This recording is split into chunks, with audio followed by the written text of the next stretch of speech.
Nous ne voulons plus d'indépendance sous haute surveillance.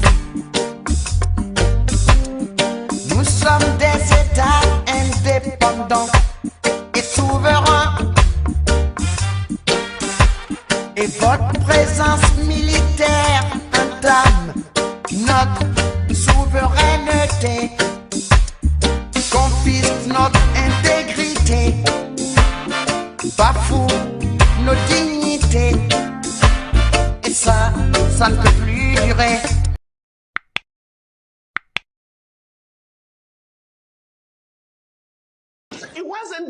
Comme si cela ne suffisait pas, que nous soyons divisés en tout petits pays que nous sommes aujourd'hui,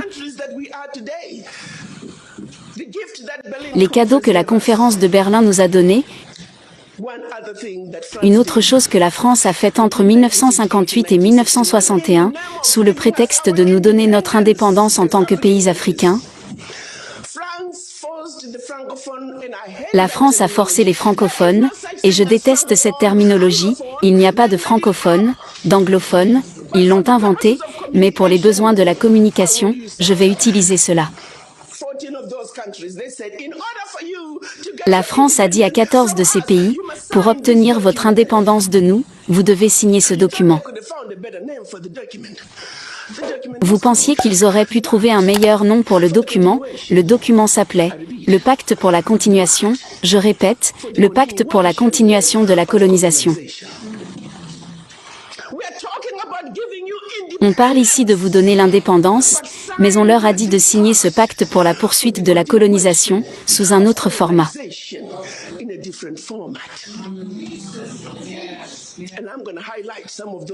Et je vais souligner certains de ces problèmes, qu'ils ont dit que vous devez accepter, si vous voulez être indépendant. Peut-être faut-il redéfinir le sens de l'indépendance pour les Français.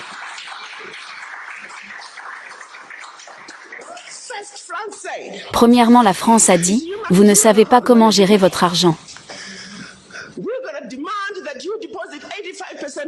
Nous allons exiger que vous déposiez 85% de vos réserves bancaires, sous la Banque centrale française, sous le contrôle du ministère français des Finances.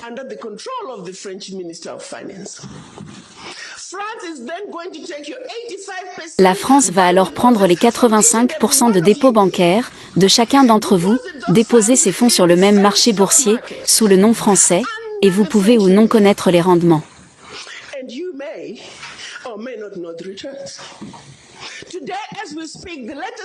Aujourd'hui, au moment où nous parlons, les derniers chiffres le disent, pour chaque 14 milliards de dollars que la France investit en bourse depuis l'Afrique, elle réalise plus de 300 milliards de dollars en retour.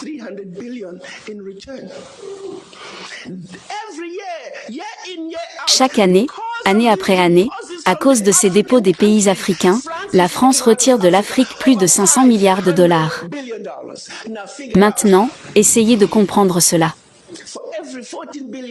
Pour chaque tranche de 14 milliards de dollars, les retours sur investissement dépassent les 300 milliards de dollars, et ils prennent plus de 500 milliards de dollars. Donc, en réalité, la France retire de l'Afrique des milliers de milliards de dollars, année après année, à nous les pauvres, les Africains. Pour en revenir au pacte, si vous souhaitez accéder à une partie de votre argent, que vous avez déposé auprès de la France, vous devez soumettre les déclarations financières de votre pays. Et si votre demande est approuvée, vous pouvez l'obtenir sous forme de prêt, vous ne pouvez accéder qu'à 20% de votre argent, année après année, sous forme de prêt à des taux d'intérêt commerciaux. Et on parle ici de votre propre argent.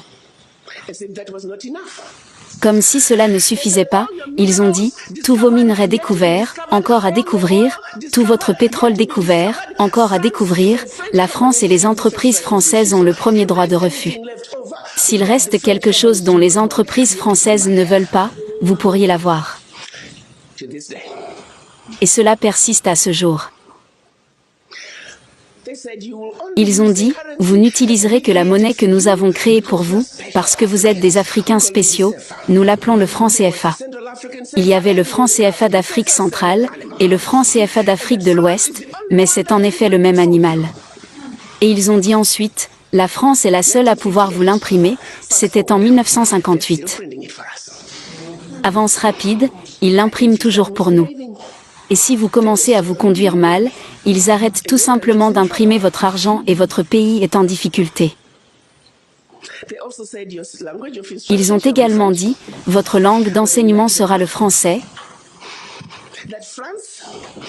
La France aura une présence militaire dans votre pays. Vos militaires ne pourront être formés que par la France. Vous ne pourrez acheter que du matériel militaire à la France. Vous ne pourrez pas avoir toute alliance militaire avec votre voisin. Et en cas de guerre, votre allégeance n'est qu'à la France. Et de plus, parce qu'ils ont une présence militaire dans votre pays, ils peuvent vous envahir sans préavis, s'ils estiment que les intérêts de la France dans votre pays sont violés.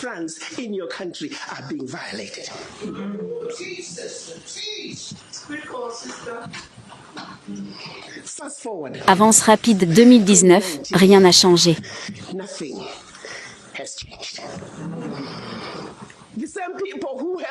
Les mêmes personnes qui ont l'audace de nous dire que nous sommes des pays pauvres, retirent leurs billions d'Afrique chaque année.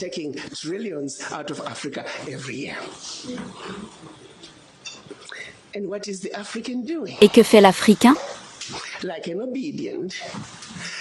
Comme un homme noir programmé, obéissant, nous cédons simplement, nous connaissons les faits mais nous ne faisons rien à ce sujet.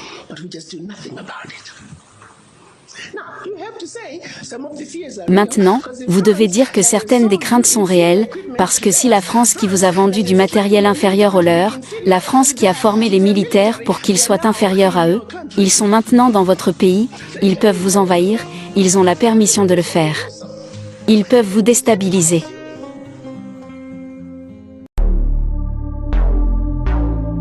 On oublie seulement une chose, c'est qu'une grande partie de l'argent qui est dans notre porte-monnaie vient précisément de l'exploitation depuis des siècles de l'Afrique. Pas uniquement, mais beaucoup viennent de l'exploitation de l'Afrique.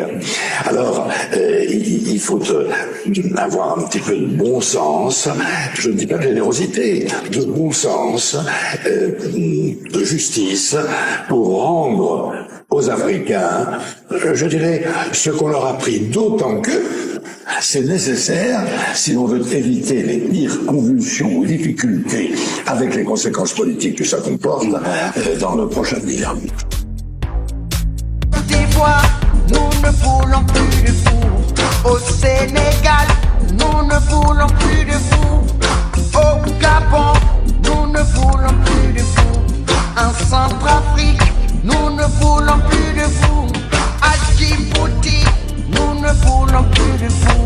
À N'Djamena, nous ne voulons plus de vous.